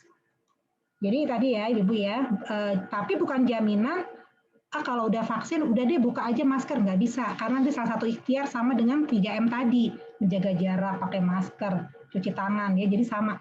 Jadi jangan lengah ya, tetap harus nih. Nah, dibayangkan ya Bu ya, kebutuhan vaksin itu di Indonesia 181,5 juta. Padahal di Indonesia yang baru vaksin baru sekitar berapa ya, 20%. Jadi masih banyak ya Bu ya yang belum tercapai. Nah, jadi Ibu-ibu jangan seneng-seneng dulu udah divaksin, tapi yang lain kan belum ya, jadi harus menjaga. Jadi pertama kan petugas kesehatan ya, lalu lansia, petugas publik. Nah, kita nih sekarang udah mulai dipanggil ya Bu ya, masyarakat yang usianya 50 tahun ke atas, ayo kalau dipanggil siap gitu, lanjutkan ya, ikuti gitu ya.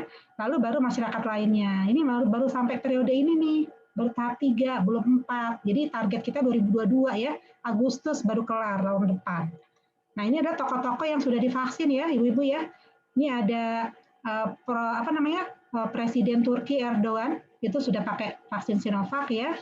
Lalu ada Ketua PAPDI Banten, kemudian Dr. Eka, Dr. Gunarso, Presiden, semua udah vaksin ya. Oke. Nah, ini adalah contoh-contoh vaksin yang ada di Indonesia. Namanya platform itu apa sih? Platform itu adalah vaksin yang punya jalur khusus yang berbeda-beda. Misalnya kalau Sinovac itu dia inactivated virus mati, 2 kali suntikan. Biasanya kalau nggak 14 hari, 1 bulan jaraknya. Lewat intramuskular tuh di sini lengan ya. Lalu ada yang platformnya itu cara kerjanya ya, maksudnya itu lewat RNA based vaccine.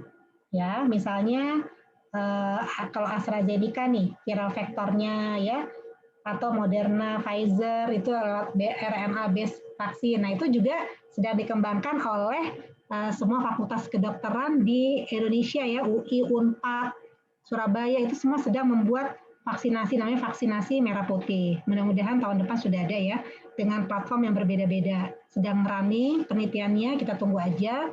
Kita juga sudah memproduksi sendiri ya, tapi dalam penelitian. Nah, yang namanya efikasi Sinovac apa sih artinya? Atau contoh yang namanya efikasi itu apa sih?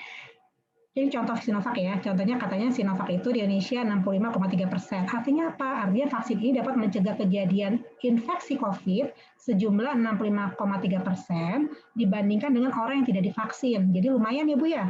Nah, sedangkan WHO menetapkan minimal efikasinya di atas 50%. Jadi itu yang namanya efikasi. Jadi ini kalau kita lihat efektivitas vaksin ya, ini kalau kita lihat ya banyak ya. Kalau AstraZeneca itu bisa 81,3% ya. Kemudian Sinovac itu 72 ya. Jadi semuanya kalau ada ya udah ikutin aja gitu. Jadi semua vaksin, kan ada yang bilang nih, kenapa sih kok vaksinnya cepat banget dibuat, apa nggak ini suatu rekayasa apa-apa gitu. Nggak mungkin deh kan, kalau dulu vaksin itu kan bertahun-tahun ya Bu ya, baru jadi. Kok ini cepat banget sih 1 tahun udah bisa. Nah, Ibu-ibu jangan lupa, coronavirus itu sudah pernah terjadi di masa yang sebelumnya. Ada virus pengalaman kita kan ada SARS ya, yang di Cina juga, di Singapura. Kemudian ada virus corona yang Afrika ya, ada MERS-CoV juga ada. Jadi banyak sebetulnya yang family-nya itu sudah kita teliti. Famili dari coronavirus itu nggak suatu hal yang baru, udah lama. Jadi para ilmuwan itu sudah mempelajari yang namanya coronavirus. Nah, jadi kenapa ada ustadz yang bilang, nggak mungkin ini konspirasi, masa vaksin bisa timbul 1 tahun setelah kejadian ini, kan harusnya bertahun-tahun dong baru bisa menemukan vaksin. Nah, ini hoax itu saya bantah ya, ternyata ilmuwan di dunia ini sudah pernah mempelajari coronavirus itu sejak lama. Ya, sejak lama sekali, sehingga kalau ada varian baru dari coronavirus itu tinggal dideteksi aja tadi gen-gennya, spike-nya dan sebagainya, sehingga bisa membuat vaksin ya, vaksin baru. Nah, tapi memang tidak sesempurna yang influenza, yang dulu-dulu ya, meningitis dan seterusnya. Tapi yang penting sudah mendapat ini Bu, izin UEA ya, yaitu Emergency Use Authorization dari WHO ya, dari POM itu udah ada izinnya. Walaupun tidak sesempurna yang diharapkan, tapi paling tidak sudah boleh digunakan dalam saat emergensi ini ya. Nah, untuk AstraZeneca sebaiknya diberikan untuk usia 30 tahun ke atas ya. Itu lebih bagus. Jadi kenapa sih kok harus vaksin? Karena negara lain sudah membuktikan tidak hanya dengan 3M atau 5M, dengan vaksinasi itu mempercepat pemulihan pandemi ya. Kita lihat nih Bu, di negara-negara lain ya. Amerika Serikat itu menurunkan angka kematian sampai 92%. Perawatan sampai 80%, Skotlandia 62%, kematian untuk usia 85 tahun bisa 45%, kan lumayan banget kalau dia dari epidemiologi ya. Nah, jadi kapan sih pandemi selesai? Nah, masalahnya nih tantangan kita nih Bu, pertama ya tantangannya apa? Penemuan obatnya kan belum ada, itu semua baru obat-obat yang bukan coronavirus yang COVID sebetulnya, tapi yang mirip-mirip lah dengan coronavirus ya, itu masih dipakai, walaupun bukan obat yang pasti gitu ya, masih diteliti. Lalu apa sikap masyarakat kita? Mohon maaf, ada yang anti vaksin, ada yang nggak kompak, ada yang nggak pakai masker, masih ada yang merokok ya. Lalu ada mutasi lagi, ada delta, ada alpha ya. Kemudian deteksi SARS-CoV-2 itu kan masih membutuhkan biaya yang besar. Kalau kita ibu-ibu sendiri berapa Bu biayanya untuk mau periksa? Bisa ada yang 1,5 juta ya Bu ya. Ada yang paling murah tuh 650. Itu pun khusus tenaga medis kali ya, yang apa namanya pegawai rumah sakit ya. Tapi kalau di luar umum tuh bisa 1 juta lebih. Kan nggak semua warga negara kita bisa dengan mudah melakukan deteksi SARS-CoV ini ya. Jadi biayanya juga masih tinggi kan. Lalu apalagi Bu? Penemuan vaksinnya tadi kan, vaksinnya masih harus diteliti, harus dievaluasi kan gitu. Ini adalah tantangan kita. Ya, jadi baiknya gimana ya? Vaksinasi harus ditegakkan sampai cakupannya di atas 70%. Lalu jangan lupa 6M, 3T, 3P yang tadi saya bilang ya, itu harus ditegakkan. Nah, lalu vaksinasi itu nanti jangan takut ya Ibu-ibu ya. Nanti kalau divaksin, nanti dokternya akan menanya ya punya sakit apa ya. Lalu ada obat-obatan yang khususnya dimakan, terus dilihat tensinya gimana ya. Itu nanti semua ditanya-tanya. Yang penting Ibu lagi nggak sakit flu, lagi nggak fit. Nah, kalau lagi nggak fit jangan dipaksain, nanti aja tunda. Lagi tidak demam, tidak batuk pilek, tidak sesak berat. Tensi kalau bisa jangan terlalu tinggi. Kalau bisa sih ya di bawah 150/90 lah ya. Itu lebih bagus lagi gitu. Gula juga jangan terlalu tinggi. Nah, nanti kalau pasien saya biasanya saya kasih tuh Bu, surat kelayakan vaksin. Jadi kalau ibu pasien saya mau vaksin, saya kasih surat kelayakan dari dokternya, nanti kasih tahu ke vaksinatornya yang menyuntik supaya tidak ditolak ya. Walaupun dia sedang cuci darah, sedang ada penyakit diabetes hipertensi, nggak apa-apa. Selama tidak ada demam, tidak ada sesak berat dan tensinya cukup baik, silakan. Yang penting tidak lagi sakit ya. Nggak apa-apa Bu ya. Karena apa? Manfaatnya jauh lebih banyak daripada mudaratnya. Pada usia lansia ya di atas 60 tahun dan orang-orang komorbid ya, dan juga ibu menyusui ini ada kekhususan. Jadi kalau ibu menyusui boleh. Bahkan sekarang ibu hamil pun ya boleh divaksin. Ini ada pengumuman baru dari POGI, Persatuan Obstetrik Ginekologi Indonesia. Ibu yang sedang hamil pun boleh asal pakai Sinovac, jangan pakai yang lain dulu. Karena penelitiannya baru yang Sinovac. Nah, untuk yang penyintas COVID, tunggu 3 bulan. Sebetulnya tunggu 1 bulan, 2 bulan juga nggak apa-apa ya. Cuma karena keadilan masyarakat kita banyak yang masih belum pakai, ya yang udah kan punya antibodi alamiah, ya udah tunggu deh gitu ya. Soalnya kasihan juga saudara kita masih banyak yang belum divaksin. Jadi tunggu aja dulu sampai 3 bulan ya. Kalau udah di atas 3 bulan, bukan diharapkan sih, biasanya sudah mulai menurun, baru boleh vaksin. Kemudian pada orang tua, biasanya ibu akan ditanyai kayak gini nih. Ibu, sulit nggak naik 10 anak tangga? Ya, lalu tidak lagi lelah banget nggak? Terus memiliki penyakit ini nggak? Ada penyakit hipertensi, diabetes, nah penyakit komorbid ya, penyakit degeneratif. Kesulitan nggak jalan kaki antara 100 sampai 200 meter? Lalu ada nggak berat badan yang drastis dalam kurun waktu 1 tahun terakhir? Kalau ada 3 iya, berarti ditunda biasanya gitu ya. Tapi lagi-lagi tergantung dokternya. Kalau dokternya menganggap, walaupun dia emang nggak bisa jalan karena pasca stroke, terus dia makannya juga kuat, sehat, nggak ada masalah, walaupun dia di kursi roda, nggak masalah juga divaksin gitu ya, tergantung dokternya juga. Tapi nanti 5 pertanyaan ini akan ditanyakan untuk orang-orang di atas usia 60 tahun, ya akan dilihat sama dokternya. Takutnya kalau ada 3 iya, ditunda atau diperbaiki dulu gitu. Ya, kita lanjutin lagi. Nah, ibu ada yang suka nanya nih, kalau sudah vaksin tetap nggak pakai masker? Pakai ya, tetap ya. Jadi nggak boleh euforia vaksin. Lalu ada nih Bu, ada ya istilahnya KIPI, kejadian ikutan pasca imunisasi. Nah, sebetulnya di Menkes sendiri ada ya, ada tim KIPI yang melihat ada nggak sih setelah divaksin itu kejadian-kejadian yang luar biasa, ada yang pingsan kah gitu ya, ada yang ini. Nah, itu sebetulnya harus dilaporkan karena kita melihat apakah kejadian pasca ikutan imunisasi itu berkaitan nggak sih dengan vaksin yang diberikan, jangan-jangan kejadiannya bersamaan gitu. Jadi perlu dipertimbangkan. Jadi kita jangan menyamakan gitu.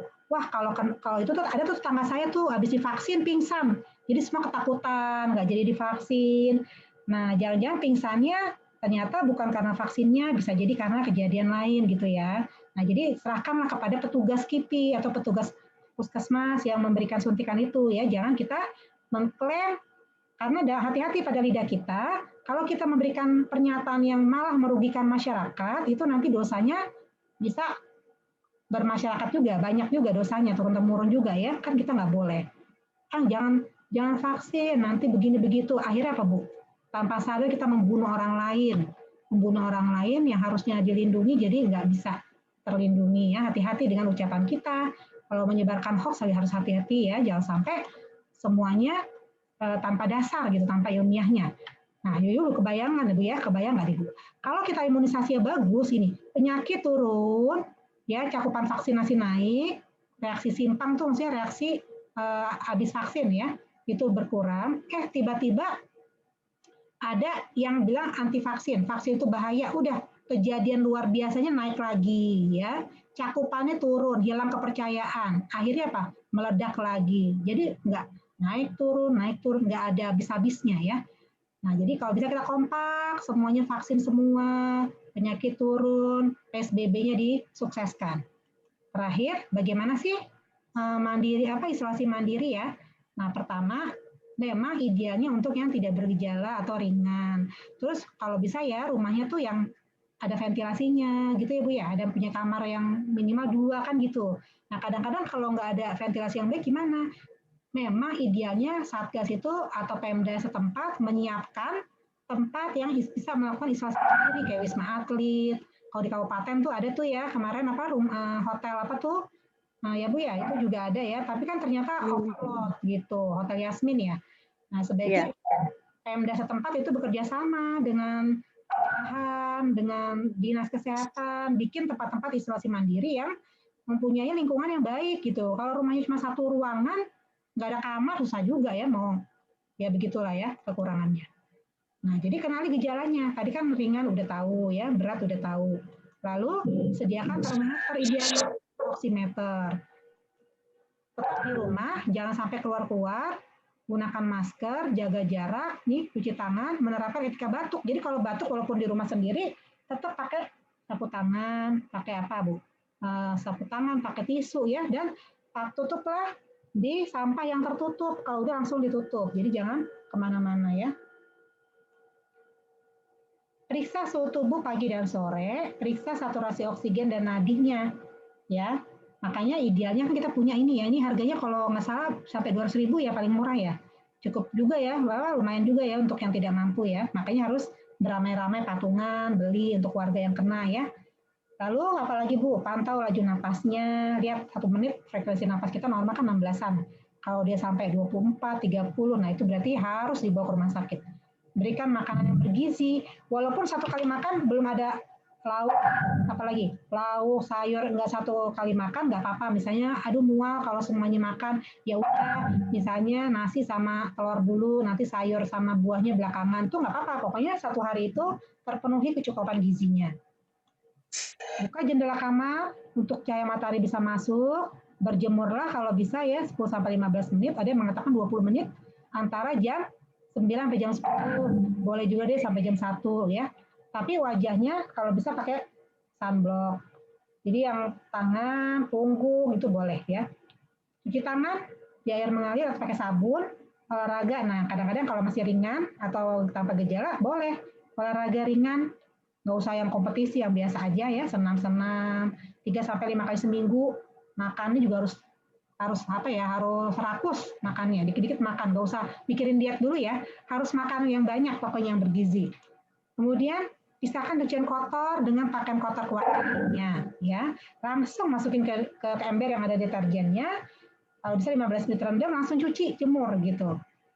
Bersihkan kamar, terutama lantai ya, kaca, cuci alat makan sendiri, periksa suhu tubuhnya tadi ya, lalu tidur yang baik. Jangan sampai gabung-gabung sama keluarga yang tidak sakit. Kalau obat-obatan tadi udah dijelaskan ya, yang penting multivitamin wajib. Nah, kemudian ini, kalau misalnya lama perawatannya tanpa gejala, pasien tanpa gejala cukup 10 hari. Ya, nggak usah PCR lagi, nggak usah ya, nggak usah. Begitu udah selesai, nggak ada gejala lain, keluar rumah boleh, asal pakai protokol kesehatan. Kalau gejala ringan, 3 hari bebas, gejala tambah lagi, ya. Maaf, Ya. waktunya sudah mau habis, bisa ini dengan tanya jawab saja mungkin ya, Dok boleh, ya. boleh, silakan Bu. Ya, Bu-Ibu, silahkan yang mau bertanya. Kalau tidak, mungkin saya akan bertanya, Dok. Ya kan. Ya, mengenai apa masker, Dok? Ya. Seberapa efektivitas masker kain, Dok? Karena selama ini yang banyak saya lihat, kalau termasuk saya sendiri, itu kalau keluar rumah hanya memakai masker kain. Ya, Bu. Ya, terus tentang ventilasi, seandainya di sekitar rumah kita itu ada yang sedang isoma, kemudian kita pintu, kemudian jendela kita buka lebar-lebar, kan katanya virus itu melayang-layang ya, Dok. Apakah tidak takut nyasar ke rumah kita? Mungkin seperti itu logika saya. Ya. Bukan orang kedokteran, jadi kurang paham gitu. Hanya berpikir apakah dia malah tidak masuk ke rumah kita gitu. Mungkin itu saja. Baik Bu, terima kasih pertanyaannya ya. Jadi masker kain ini kalau dari penelitian kira-kira 51,4%. Jadi baru separohnya yang melindungi, sedangkan kalau bisa lebih dari 70 atau 80% ya.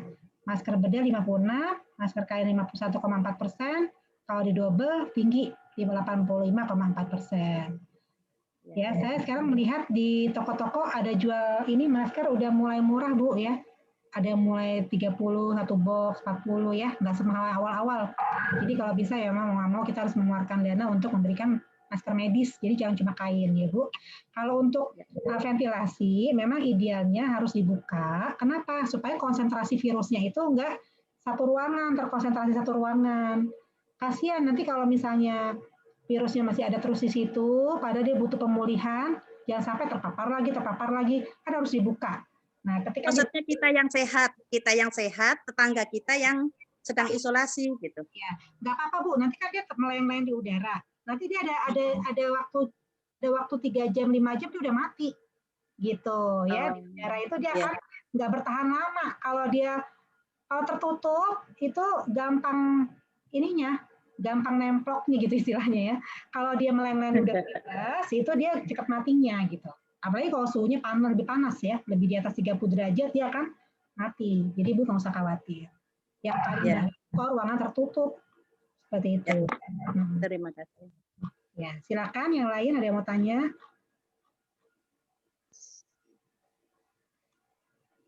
Saya mau nanya Bu, boleh? Ya, silakan. Halo. Ya, silakan Pak. Saya mau bertanya Ibu. Saya mau bercerita, boleh nggak Bu? Ya. Jadi begini, kebetulan saya kan baru sembuh dari sakit nih. Ya. 2 minggu saya sakit, gejalanya 1 batuk, 2 panas dingin, 3 pilek. Nah, saya pikir saya tidak harus swab karena kalau swab posisi mana kan lagi ada virusnya.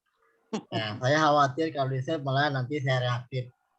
Kayaknya saya isoman di rumah, saya minum air jahe, minum kunyit bubuk, terus minum jeruk nipis pakai kecap, ya makan jeruk nipis pakai kecap, dan minum jahe gitu ya. Alhamdulillah, dan saya rutin tiap waktu minum air hangat. Alhamdulillah, selama 2 minggu saya lewatin, alhamdulillah sekarang kembali sehat. Mungkin sedikit batuk-batuk ya, karena saya udah minum obat batuk juga masih aja batuk. Nah, setelah sembuh, akhirnya saya konsumsi gorengan lagi, kopi lagi, kumat lagi batuknya. Itu aja sih ceritanya. Karena saya pikir kalau kita lagi sakit Bu ya, lagi sakit apalagi pilek, jangankan sebelum COVID ya jangankan waktu COVID, sebelum COVID aja yang namanya pilek pasti itu kan virus, pasti menyebar ke sekitar keliling kita. Apalagi sekarang posisinya kan lagi rame-ramenya COVID. Jadi orang punya image-nya, wah jangan-jangan COVID nih, jangan-jangan COVID nih. Nah seperti itu. Jadi maaf Bu ya, setelah sebelumnya apakah ada semacam tes swab atau tes yang lainnya ketika orang terkena gejala batuk, pilek atau yang lainnya? Oke Ibu, terima kasih. Cerita sekaligus bertanya. Ya Pak, terima kasih Pak Apip ya ke pertanyaannya. Jadi Ya. karena sekarang kita lagi pandemi, tidak hanya di Indonesia tapi seluruh dunia, begitu ada gejala infeksi saluran pernafasan, baik itu pilek, flu, batuk ya, yang itu kan hal yang wajar ya, yang biasa. Tapi karena ini pandemi, sebaiknya kita lakukan swab antigen. Yang paling lebih murah tuh swab antigen, kurang lebih 190.000 ya Bu ya. Kalau nggak salah ya Bu ya tuh ya 190.000 ya. Kalau swab PCR itu kan hampir 1 juta ya. Tapi kalau swab antigen itu lebih murah. Nah, 200 ya. Sekarang lebih efektif pakai swab antigen. Jadi Bapak Apip bagusnya sih emang kalau yang nggak ada, dia bukan pegawai ya, bukan mengajar, nggak ada kaitan dengan dunia luar.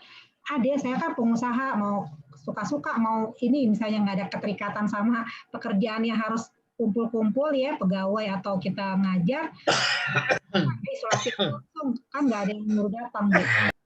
Tapi kalau misalnya pada guru, pegawai, itu kan konsekuensinya dia harus cek supaya tidak merugikan orang lain kan, maksudnya gitu. Maksudnya bosnya, atasannya atau kepala sekolahnya kan harus swab antigen supaya pastikan dulu gejala flu yang tadi itu benar COVID atau bukan gitu. Kalau misalnya ternyata bukan, nggak perlu isolasi mandiri, obati aja flu biasa. Tapi kalau misalnya dia swab antigennya positif, berarti dianggap itu dia COVID. Nah, kalau untuk masuk ke rumah sakit, kenapa sih harus PCR? Padahal kan swab antigen udah ada nih, kan suka begitu ya. Sebetulnya itu untuk formalitas klaim atau untuk membuktikan klaim kepada Depkes atau Menkes kalau dia harus swab PCR positifnya itu harus ada, prosedurnya harus ada, baru diklaim biayanya gitu. Nah, kalau dia swab PCR-nya negatif, tapi gejalanya khas itu positif, itu biasanya ada kekhususan dari tim dokternya, ya. Walaupun dia negatif PCR-nya, tapi gejalanya menunjukkan, penunjangnya itu menunjukkan, wah ini COVID nih, itu diganti juga sih, tapi asal sepengetahuan dokternya. Nah, tapi kalau misalnya PCR-nya negatif, gejalanya nggak menunjukkan, disuruh pulang deh, atau dirawat di bangsa lain gitu ya. Jadi kalau mau murah meriah dan akurasinya tinggi, swab antigen Pak Apip gitu. Supaya nanti Pak Apip juga jelas saya COVID atau bukan ya gitu. Kalau positif kan, kalau udah kena positif ngapain vaksin buru-buru, bisa tunggu 3 bulan, 2 bulan gitu ya. Tapi kalau kita masih galau ini COVID atau bukan, cuma berdasarkan feeling kita, ya udah, kalau emang nggak dimintain dari atasan kita, kepala sekolah, biarin aja ya udah isolasi mandiri. Tapi kalau kadang-kadang kepala sekolah minta gitu, mana swab antigennya, bos minta mana swab antigennya supaya keamanan di suatu lingkungan kerjanya terjamin gitu Pak Apip. Tapi boleh juga tadi ya, yang tadi kan untuk meningkatkan daya tahan tubuh boleh makan apa tadi, buah, apa lagi tadi ya, kecap itu ya boleh-boleh aja sih, itu kan untuk mengatasi flu-nya ya, boleh-boleh aja. Itu Pak. Assalamualaikum Ibu. Ibu, terima kasih. Ya. Kebetulan saya juga pernah Ibu ya, waktu saya pilek, batuk, saya di swab antigen, alhamdulillah itu negatif. Makanya bilang, kok bisa ya saya negatif gitu, nggak sampai reaktif. Gitu. Iya. Iya. Berarti ada was-was sih dalam. Berarti bukan ya, alhamdulillah ya. Oke. Jadi ya, tapi nggak semua yang pilek batuk itu reaktif Ibu ya berarti ya. Ya, tergantung virusnya. Itu virus biasa. Virus flu biasa kan ada rotavirus, virus lain kan masih banyak. Influenza juga. Ya. Assalamualaikum Ibu, izin bertanya. Ya, silakan. Ibu, saya hari Rabu kemarin kan ada gelombang ketiga untuk screening vaksin untuk Bekasi kan. Saya ikuti pada pas swab antigennya yang pertama samar, saya diulangi lagi. Yang kedua itu ketahuan kalau saya reaktif. Nah, reaktif di situ apa perlu memang dibuktikan itu virus COVID atau bagaimana Ibu? Yang ada sekarang ini memang keluhannya ya selain batuk ya, tapi nggak terlalu ya. Tidur itu kalau saya totok-totok sendiri punggung baru bisa tidur yang gitu ya untuk beberapa hari ini. Terus agak kadang-kadang pagi air itu terasa dingin dan begitu. Itu keluhan yang ada. Jadi sebaiknya bagaimana Ibu? Harus PCR dulu atau bagaimana? Ya, jadi memang untuk diagnosa pasti memang harusnya kan PCR ya Bu ya, swab PCR yang lewat hidung sama mulut. Nah, memang tergantung kemampuan kita, apakah kita mampu untuk swab mandiri, ya. Kalau mampu silahkan, itu lebih bagus lagi kalau ada swab PCR positif. Kalau misalnya ada kemampuan kita untuk melakukan swab PCR. Karena itu untuk memastikan ya, CT value-nya berapa sih, kekuatan penularannya kan gitu ya. Biasanya di swab kayak gitu ya, positif, lalu ada CT value-nya. Apakah nilainya di atas 40 atau di bawah 30, itu lebih bagus lagi ya. Tapi kalau misalnya kadang-kadang suatu daerah tidak terdapat swab PCR, cuma adanya swab antigen, misalnya daerah terpencil atau daerah yang emang susah ya. Kalau emang itu gejalanya ke arah tadi COVID Ibu, yang tadi ada berapa persentase ini Ibu masuk ke situ, berarti dianggap itu positif gitu. Ya, kalau kita misalnya kesulitan melakukan PCR, ya udah kalau gejala cocok sama gejala ini Ibu yang tadi saya paparkan, berarti Ibu dianggap positif. Ini ya, yang tadi ya. Nah, makasih Dok.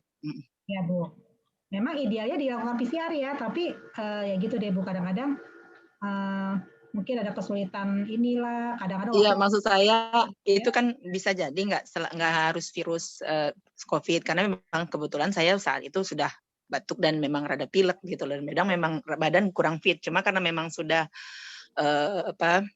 hari gelombang ketiga dan memang hari terakhir saya ikut juga. Nah, memang tujuan saya sekaligus lah.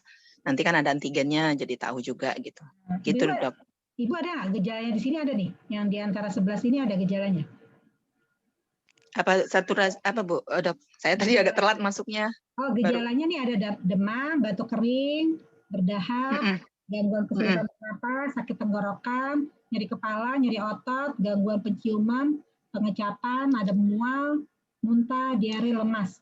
Kalau ada di antara penciuman, diare sama rasa insya Allah masih normal. Tapi yang lain ada ya, nyeri otot? Yang lain ada. Nah, kalau ada berarti kalau swab positif dianggap COVID kayaknya, lebih ke arah situ ya. Oke. Memang karena reagen swab antigen itu sekarang ada yang bagus ya, ada akurasi sampai 90%. Itu juga sekarang udah lumayan ya. Silakan Ibu kalau ada yang mau bertanya. Mungkin satu lagi pertanyaan. Ya. Saya izin lagi. Ya Bu, silakan Pak. Ini Bu mungkin bisa di-sharing ya, apa yang harus kita lakukan ketika kita dinyatakan positif ketika swab test. Sharing aja ya Bu ya, karena kan jadi anggota Satgas nih, biar mungkin teman-teman yang di sini bisa ada gitu Bu ya. Iya. Dengan Pak siapa ini? Pak Budi ya? Pak Budi ya. Oke, makasih pertanyaannya Pak. Ini sekalian saya mau jelasin sebelum ditutup ya Pak. Jadi memang sebaiknya kita punya struktur Satgas COVID yang dianjurkan dari DPP ya. Setiap minimal kecamatan lah kita punya ya. Lebih bagus lagi kalau per wilayah tuh lebih DPRA, kalau mungkin kan SDM-nya ada lebih bagus lagi. Tapi kalau nggak ada ya paling nggak kecamatan. Pertama, ketua Satgas wilayahnya, Bapak tunjuk siapa nih Pak Budi misalnya siapa ya. Ada bendaharanya, tempat menampung donasi ya. Lalu ada 5 sebetulnya yang paling bagus ya. Kalau nggak 4 juga boleh deh. Ya ambulan atau mobil yang bisa warawiri siapa petugasnya. Lalu logistik yang memberikan oksigen kah, membeli oksimetri, termometer, obat-obatan, ini logistik ya. Lalu isolasi mandiri ini tim medis biasanya. Tim medis ini dipantau siapa nih, yang dokter siapa yang bisa jadikan tempat tanya, perawat, bidan, siapapun petugas kesehatan yang ada di wilayah itu, silakan masuk ke dalam tim mandiri, tim isolasi mandiri. Lalu jejaring rujukan dan rawat inap. Nah, ada tim yang kerjasama dengan anggota dewan setempat, misalnya ya, itu mengadvokasi warganya, kadernya untuk membantu mencari tempat rujukan yang kosong atau yang berpeluang ada untuk membantu gitu ya, merujuk dan merawat inap. Nah, data dan informasi kita kerjasama dengan sekretaris DPC misalnya, siapa aja yang terkena di tracing ya, ditelusuri, kemudian siapa aja yang udah sembuh, siapa yang berat, sampai meninggal kan gitu ya. Nah, idealnya ini kalau misalnya data dan informasi nggak bisa ya udah di cover sama bendahara. Karena kalau misalnya ambulan logistik jadi satu juga boleh, jadi ada 2 tim itu boleh juga ya. Nah, kemudian ini gimana kalau ada kader yang kena? Pertama hubungi call center. Ya, siapa nih yang jadi call center? Buat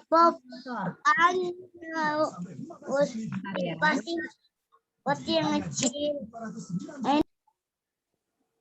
Nah, lalu hubungi koordinator. Nanti koordinator akan menghubungi supir ambulans, yang menjadi supir ya, atau yang punya mobil. Lalu hubungi yang tim isolasi mandirinya, logistiknya, rujukan, semua dihubungi nih.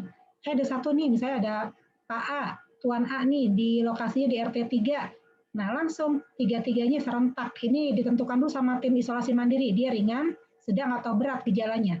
Kalau ringan sama sedang kan tadi kan kalau tanpa gejala dan ringan isolasi mandiri di rumah sambil diawasi sama tim isolasi mandiri ya. Nah, biasanya tim logistik akan memberikan bantuan apapun nih, sembako lah apa gitu ya, tergantung dari kemampuan satgasnya. Jadi alur pelayanannya gini, kader terpapar COVID hubungi call center mengidentifikasi kebutuhannya apa, identitasnya.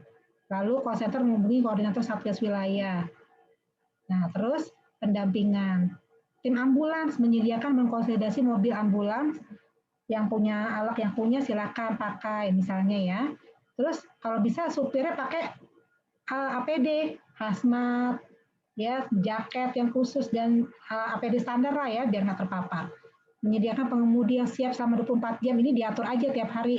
Ada piketnya misalnya, menyiapkan protokol ambulan ya, yang meninggal gimana misalnya, yang sakit berat bagaimana, menjalin sinergi komunikasi dengan provider ambulan, misalnya ada dompet duafa lah misalnya ya Bu ya, atau apa yang punya ambulan di sekitar rumah kita kerjasama. Sedangkan divisi pendampingan isolasi mandiri biasanya tuh tim medis ya.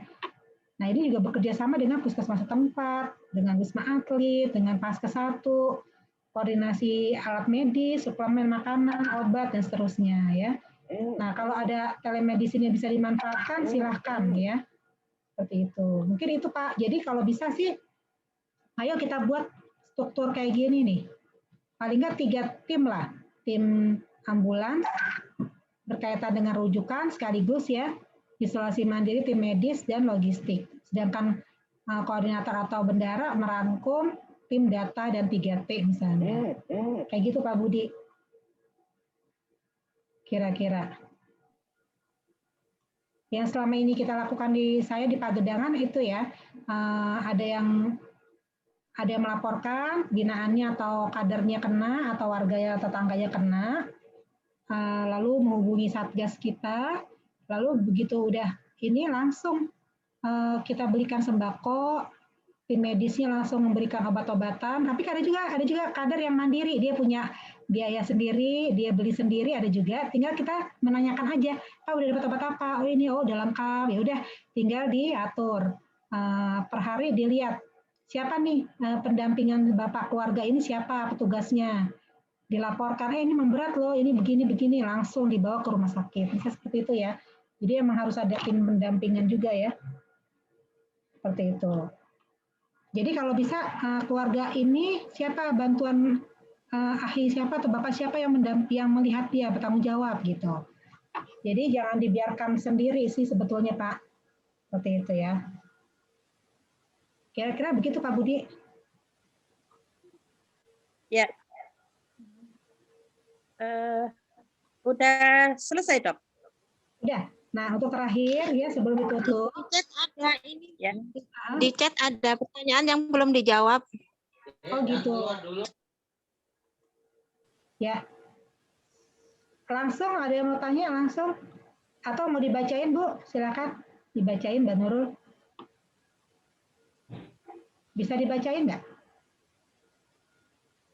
Bentar ya, saya bacain deh. Apa saja faktor yang menyebabkan adanya long COVID? Oh ya, long COVID itu bisa jadi dia ada komorbid ya, ada komorbid, kemudian bisa juga penyembuhannya butuh waktu. Tiap orang mungkin daya tahan tubuhnya nggak sekuat yang orang lain gitu. Ya, jadi masih ada sisa-sisa. Kan gini Bu ya, COVID itu ada dua nih.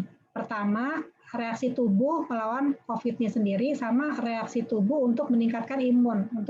Jadi ada yang sifatnya dia langsung melawan COVID-nya, tapi dampak dari melawannya itu ada juga Bu, namanya badai sitokin istilahnya ya.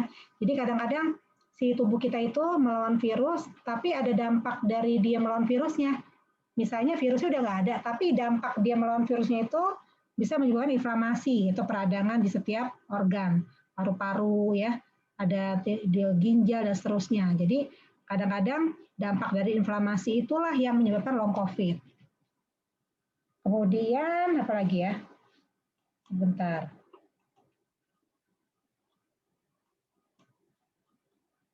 Dari pertama ya kali ya.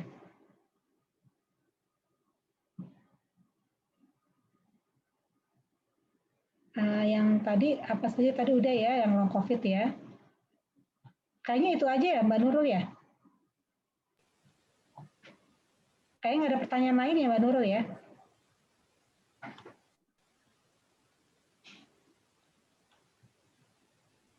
Kayaknya nggak ada lagi yang bertanya ya Mbak Nurul. Ya itu saja Dok pertanyaannya. COVID aja ya. Oke. Jadi ini terakhir sebelum ditutup Bu, izin. Nah, bagaimana hoaxnya sih? Bilanglah COVID konspirasi itu salah ya Bu. Nggak ada negara yang mau rakyatnya mati semua tuh nggak ada. Walaupun di Cina sendiri, di Wuhan sendiri ya, itu memang dia alami bukan konspirasi. Jadi jangan termakan ada tokoh masyarakat, ustadz, pemuka agama yang bilang konspirasi itu jangan didengar ya Bu. Ya, kalau ada yang mengatakan vaksin bahaya itu ngaco juga ya, tolong jangan didengar ya. Ada yang bilang kalau divaksin malah menyebabkan penyakit COVID itu keliru karena yang namanya vaksin yang kita berikan itu adalah vaksin yang tidak hidup. Ya, vaksin mati. Jadi menyebabkan penyakit enggak benar. Nah, kenapa habis vaksin kena COVID itu mungkin saja saat dia divaksin dia sudah tertular. Masa inkubasi yang tadi saya bilang 2 hari dan 14 hari setelah gejala. Bisa aja dia saat datang ke vaksinasi itu dia sudah tertular orang lain. Timbullah gejalanya setelah vaksin, ya kan bisa jadi ya. Sedangkan vaksin itu baru efektif kalau sudah selesai, sudah 2 kali pemberian, yaitu antara 2 minggu 1 sampai 1 bulan setelah divaksinasi, baru terbentuk antibodinya. Selama belum terbentuk antibodinya, kita harus waspada, jangan sampai euforia vaksin, habis divaksin langsung kongko-kongko di kafe, buka masker ya, ya pastilah dapat gitu kalau begitu ya. Jadi harus jaga protokol kesehatan. Nah, terus ada yang bilang vaksin itu menguntungkan pabrik, pemilik, jadi kita nggak usah lah beli-beli vaksin. Nanti yang untung Bio Farma dong, yang untung ini enggak. Di sini kita bersama-sama untuk mengatasi pandemi itu kita kompak dari segi providernya, pemerintah, masyarakat, tokoh masyarakat, semua bersama-sama menderita sama-sama sebentar untuk supaya nanti pandeminya kelar gitu.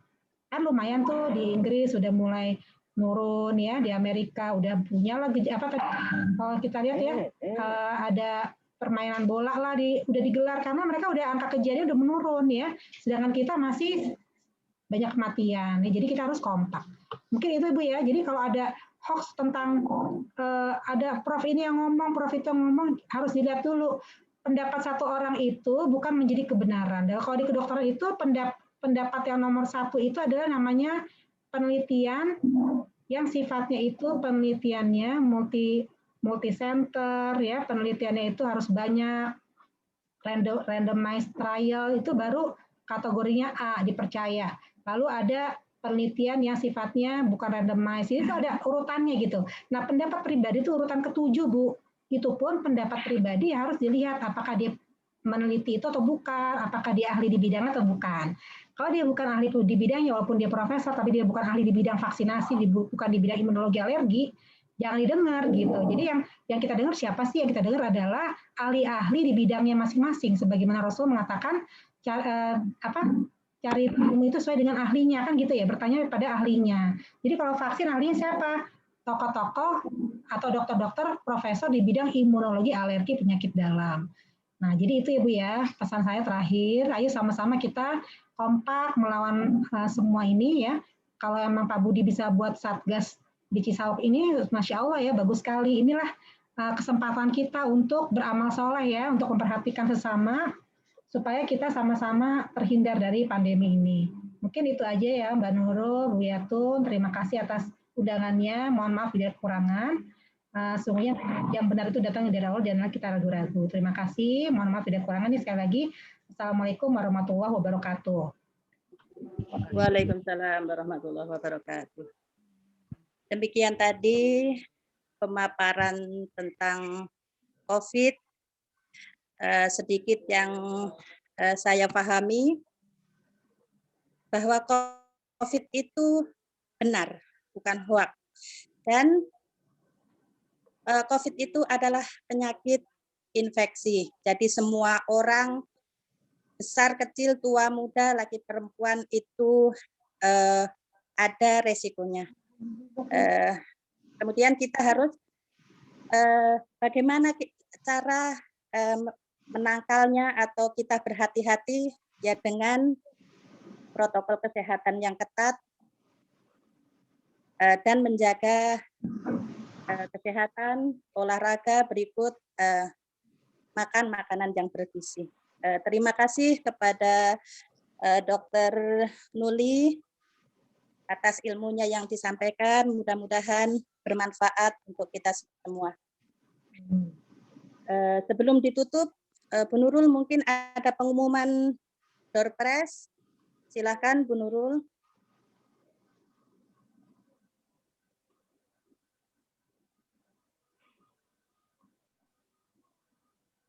Bu Nurul.